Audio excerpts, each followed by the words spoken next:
Olá, tudo bem com você? Eu espero que você esteja muito bem. Eu sou o João Cláudio Rufino, professor na Faculdade de Teologia e idealizador do Bíblia Play, que é uma escola de estudos bíblicos online. Seja muito bem-vindo a este canal que tem como objetivo apresentar de maneira profunda o texto bíblico. Se você está em busca de informação bíblica, contexto cultural, histórico, línguas originais, você está no lugar certo. E o texto que nós vamos estudar no dia de hoje é tirado de Lucas, capítulo 1, versículos 39 a 56. É a perícope na qual Maria, mãe de Jesus, vai visitar Isabel e lá ela entoa uma das mais famosas passagens da Escritura, o conhecido Cântico de Maria, o Magnificat. Por isso, gente, o nosso estudo hoje é especialíssimo. Mas antes da gente poder estudar com detalhes, você vai ver de forma muito profunda esse texto maravilhoso. Eu quero te pedir então que você possa curtir, compartilhar, comentar aqui embaixo, porque isso ajuda a nós levarmos a palavra de Deus para todo o mundo. Além disso, não se esqueça de checar a sua inscrição aqui no nosso canal. E se você não é inscrito, se inscreva e ative o sininho para receber as notificações. Vamos então à leitura do nosso texto. Vamos lá. Maria partiu para a região montanhosa, dirigindo-se apressadamente a uma cidade da Judéia. Entrou na casa de Zacarias e cumprimentou Isabel. Quando Isabel ouviu a saudação de Maria, a criança pulou no seu ventre e Isabel ficou cheia do Espírito Santo. Com um grande grito exclamou: Bendita és tu entre as mulheres, e bendito é o fruto do teu ventre. Como posso merecer que a mãe do meu Senhor venha me visitar? Logo que a tua saudação chegou aos meus ouvidos, a criança pulou de alegria no meu ventre. Bem-aventurada é aquela que acreditou, porque será cumprido o que o Senhor lhe prometeu. Então Maria disse: A minha alma engrandece o Senhor, e o meu espírito se alegra em Deus, meu Salvador, porque olhou para a humildade de sua serva. Doravante, todas as gerações me chamarão bem-aventurada, porque o Todo-Poderoso fez grandes coisas em meu favor. O seu nome é santo, e sua misericórdia se estende de geração em geração a todos os que o respeitam. Ele mostrou a força de seu braço, dispersou os soberbos de coração, derrubou do trono os poderosos e elevou os humildes. Encheu de bem os famintos e despediu os ricos de mãos vazias. Socorreu Israel, seu servo, lembrando-se de sua misericórdia, conforme prometera aos nossos pais, em favor de Abraão e de sua descendência para sempre. Maria ficou 3 meses com Isabel, depois voltou para casa. Bom, pessoal, aqui nós temos a visitação de Maria à sua parenta Isabel. E eu preciso dizer o seguinte para você, ó, os versículos 39 a 45 vão trazer essa cena, ok? Eu já fiz um vídeo aqui no canal sobre essa passagem e preciso falar para você, ficou espetacular. Eu expliquei parte por parte de tudo isso, beleza? Então o que eu vou fazer? Eu vou colocar um card aqui, tá? Algum local desse vídeo, e se você quiser entender melhor todo o contexto literário do Cântico de Maria, que é o Magnificat, que eu vou comentar agora, então eu sugiro fortemente que você assista ao vídeo, beleza? Mas pode ser depois deste vídeo aqui, beleza? E aí você junta as informações e tem um panorama mais amplo aqui. Então eu vou comentar o Magnificat, beleza? Então eu vou partir já do Magnificat nesse momento. Bom, vamos falar aqui sobre o nome dado a esse Cântico de Maria, que é encontrado aqui em Lucas, capítulo 46, até o versículo 55. Na tradição católica, ele é chamado com a expressão latina Magnificat. E da onde vem o nome? O nome vem da primeira palavra que aparece no versículo 46, na tradução latina, que é a Vulgata. Lá o texto começa justamente assim: Magnificat anima mea dominum, que traduzido significaria assim: engrandece minha alma ao Senhor. Do ponto de vista agora do contexto literário, pessoal, é muito fundamental dizer que Lucas, nos capítulos 1 e 2, contém 3 ou 4 passagens que são cânticos aqui, e que podem ter sido alguns dos primeiros hinos cristãos, embora as origens dos mesmos sejam debatidas. Bom, por fazerem parte da liturgia cantada e celebrada da igreja posterior, esses poemas são tradicionalmente intitulados pelas suas primeiras palavras em latim. Então, o Magnificat, como eu já falei, aqui do versículo 46 ao 55, no capítulo 1, o Benedictus, do capítulo 1, versículo 68 ao 79, e o Nunc Dimittis, em Lucas capítulo 2, versículo 29 a 32. Então, eles são frequentemente identificados como hinos, enquanto que o Glória, que está presente em Lucas 2, 14, por causa da sua brevidade, muitas vezes é frequentemente identificado como uma doxologia, tá? Ou uma exclamação de elogio, de louvor a Deus. Em relação ao conteúdo desse cântico do Magnificat, é fundamental afirmar, pessoal, que ele lembra a poesia do Antigo Testamento.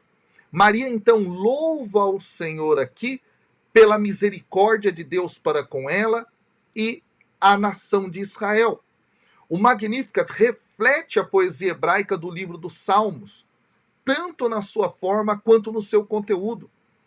Os estudos que nós temos chegaram num consenso de que existe um discurso poético, possivelmente do gênero conhecido como hinos de louvor, ou em hebraico, odaiot, que é muito presente, inclusive, nos pergaminhos do Mar Morto, tá bom? Esse dado é muito interessante. É definitivamente em hebraico aqui, tanto na sua métrica quanto no uso de paralelismos, tá? E expressões idiomáticas que estão presentes no Antigo Testamento, então enquadrados dentro desse tema das Odaiot, ok? Bom, as palavras de Maria, elas são paralelas, pessoal, a uma série de passagens do Antigo Testamento, especialmente a canção de Ana, que está lá em 1 Samuel, no capítulo 2, versículos de 1 a 10, e Salmos 136 também. No que tange a questão da estrutura aqui, a canção ela vai ser dividida em 4 partes. A primeira, Maria então se alegra por ter o privilégio de dar à luz ao Messias prometido, vai dos versículos 46 a 48. No segundo momento, ela glorifica a Deus pelo seu poder, santidade e misericórdia, vai dos versículos 49 ao 50. Depois, a terceira parte é onde então Maria espera que Deus transforme o mundo por meio do Messias. Com a expressão, né, os orgulhosos serão abatidos e os humildes exaltados, os famintos serão alimentados e os ricos ficarão com nada. Tá? Isso vai dos versículos 51 ao 53. E por fim, a quarta parte é onde Maria exalta a Deus porque ele foi fiel à sua promessa a Abraão. Aí nós estamos nos versículos 54 e 55. Aqui há uma recordação da promessa de Deus a Abraão, lá em Gênesis capítulo 12, versículos de 1 a 3. Vamos então ao texto mais propriamente dito agora. No versículo 46, o texto fala que Maria disse. E o verbo disse, no grego aqui, pessoal, está no aoristo ativo indicativo. E isso significa que se trata de um verbo de primeiro plano, ou seja, o autor quer que o leitor ouvinte entenda que há uma espécie de holofote aqui que é colocado no que será dito por Maria. Há uma ênfase aqui. E aí o texto continua: a minha alma engrandece ao Senhor. A introdução de Maria reflete a Diana, lá em 1 Samuel 2:1. Aqui Maria utiliza a expressão minha alma, que em grego, repsikemu, constitui-se, pessoal, como uma perífrase para eu. Exatamente, nos Salmos isso vai acontecer, por exemplo, lá no Salmo 35, versículo 9. Então, minha alma significa eu aqui, ok? Então, a canção de Maria, ela começa louvando a Deus com uma expressão que é muito interessante em grego. Megalino é o verbo, engrandecer aqui. Portanto, louvar.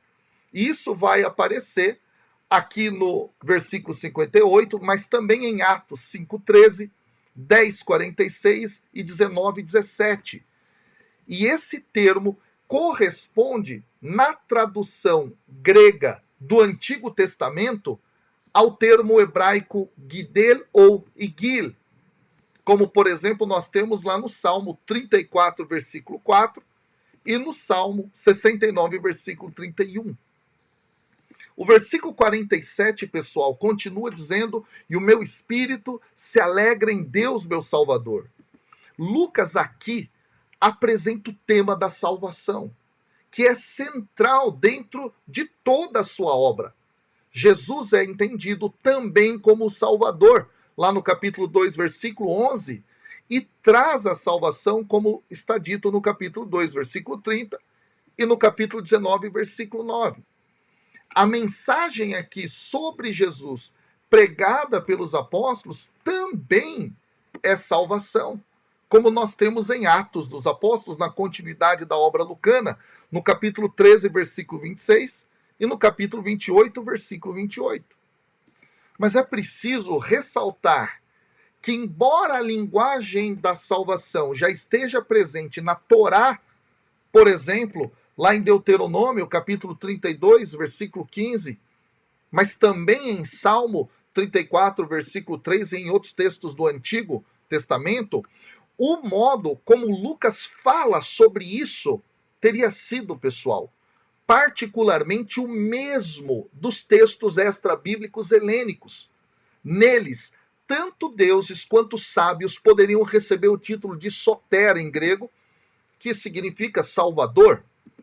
Um exemplo disso é o de Dio, ou Dião Crisóstomo, que é um autor da antiguidade. Na sua obra De Oraciones, ele vai aplicar o termo salvador de um modo mais amplo aqui. Então, Lucas parece usar de uma forma mais ampla essa terminologia. E aí vem o versículo 48. Por que olhou para a humildade de sua serva? Aqui há uma apresentação da razão para o louvor que é entoado. E aí, pessoal, Maria destaca aqui a sua condição modesta, de maneira muito semelhante à condição de Ana, lá em 1 Samuel, capítulo 2, versículo 8, mas também em 1 Samuel, capítulo 1, versículo 11.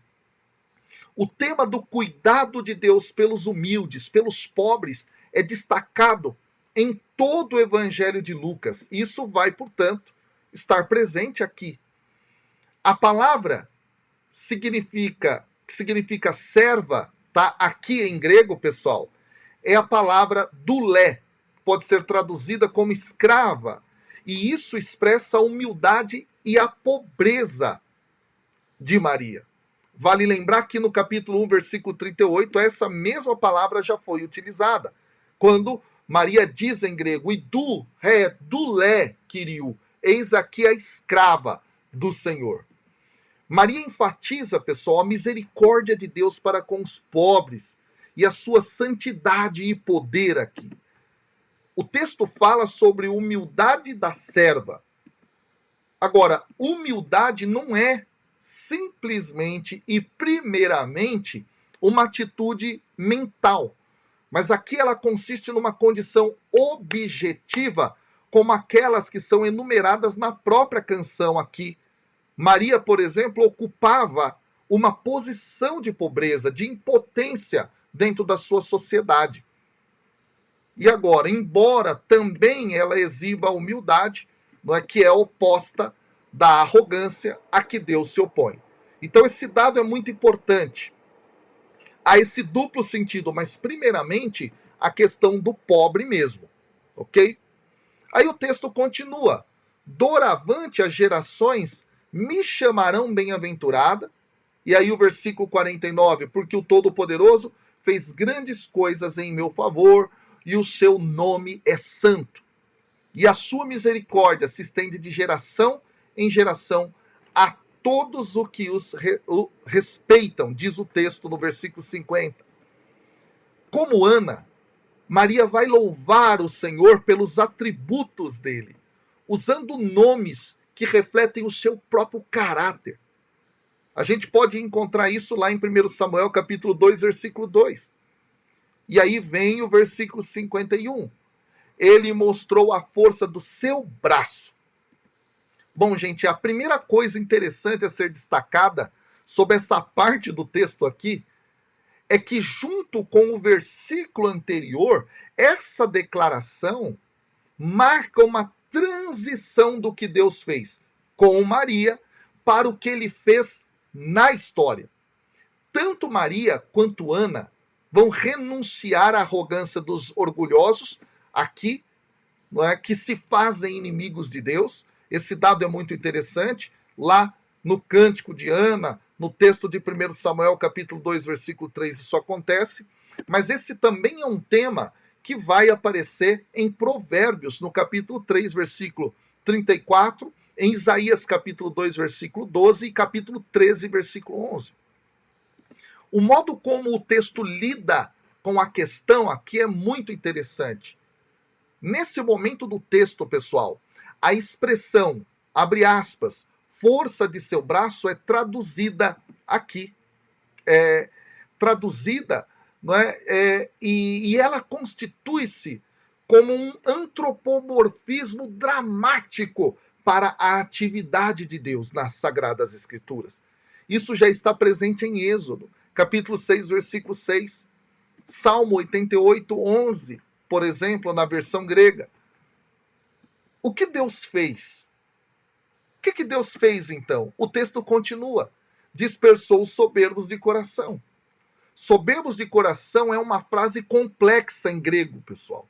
Ela pode significar algo como arrogante na compreensão de seus corações. Lucas usa coração para significar o reino do pensamento e da intenção humana. Exatamente. A gente tem essa utilização lá em Lucas 10, 27. Se não soasse tão contemporâneo, né, seria algo como arrogante em sua atitude. Isso poderia captar melhor o que ele pretende aqui. Na narrativa de Lucas, tal arrogância, ela bloqueia a percepção da visitação, da ação de Deus. E isso é um tema que vai se repetir em Lucas em várias passagens. No capítulo 5, versículos 21 a 22, também no versículo 30, no capítulo 6, versículo 8, capítulo 7, versículo 39, capítulo 13, versículo 4, capítulo 14, versículo 1, capítulo 16, versículo 15 e capítulo 18, versículo 9. Os arrogantes são o oposto dos humildes. A Bíblia já trabalha essa ideia. Lá em Provérbios 3, 34, Tiago 4, versículo 6 também. O padrão de reversão que aqui se inicia correspondente à queda e ascensão de muitos em Israel, teologia fundamental para a narrativa de Lucas, isso. Tá? Então esse dado também vai se colocar aqui já no início do Evangelho e vai se repetir ao longo de toda a narrativa lucana. Aí nós temos o versículo 52. Derrubou do trono os poderosos e elevou os humildes. Bom, pessoal, as canções de Maria e Ana descrevem uma reversão das fortunas aqui. Os humildes serão exaltados, enquanto os exaltados ou altivos serão humilhados. Isso está também lá no texto de 1 Samuel capítulo 2, versículo 4, versículos 7 e 8. Mas também é um tema que vai aparecer no livro de Jó, no capítulo 5, versículo 11. E aí o texto continua no versículo 53. Ele encheu de bens os famintos e despediu os ricos de mãos vazias. Isso aqui expressa a provisão graciosa de Deus para com os pobres, pessoal. E isso é muito presente dentro das Sagradas Escrituras, no Salmo 107, versículo 9, por exemplo. Em 1 Samuel 2,5, uma frase semelhante expressa a alegria recém-descoberta de Ana, associada ao nascimento de Samuel aqui. É preciso nós destacarmos, pessoal, que estes atos de Deus, eles não são apenas também entendidos como feitos do passado. O fato de que Deus escolheu Maria, na insignificante cidade de Nazaré da Galileia, para dar à luz e criar o seu filho, mostra que o sistema mundial exemplificado no governo implacável de Herodes está dando lugar a um reino sem fim, um reino de Deus aqui. E nesse sentido, pessoal, um reino de Deus que vai olhar para os pobres, enquanto que toda a estrutura romana e a estrutura de Herodes, que estava abaixo disso, né, priorizava sempre os que tinham mais posses.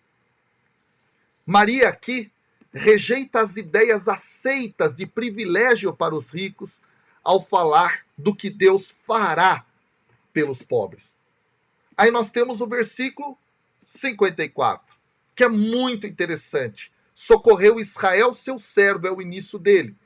E o termo servo aqui, em grego, não é o termo doulos, ou seja, o mesmo que foi utilizado para a designação de Maria como serva ou escrava, como nós já vimos aqui. A palavra utilizada é a palavra paidos. E aí, pessoal, a tradução que eu utilizei aqui, ela passa longe de captar um dos sentidos mais originais do termo paidos, que pode ser traduzido como filho.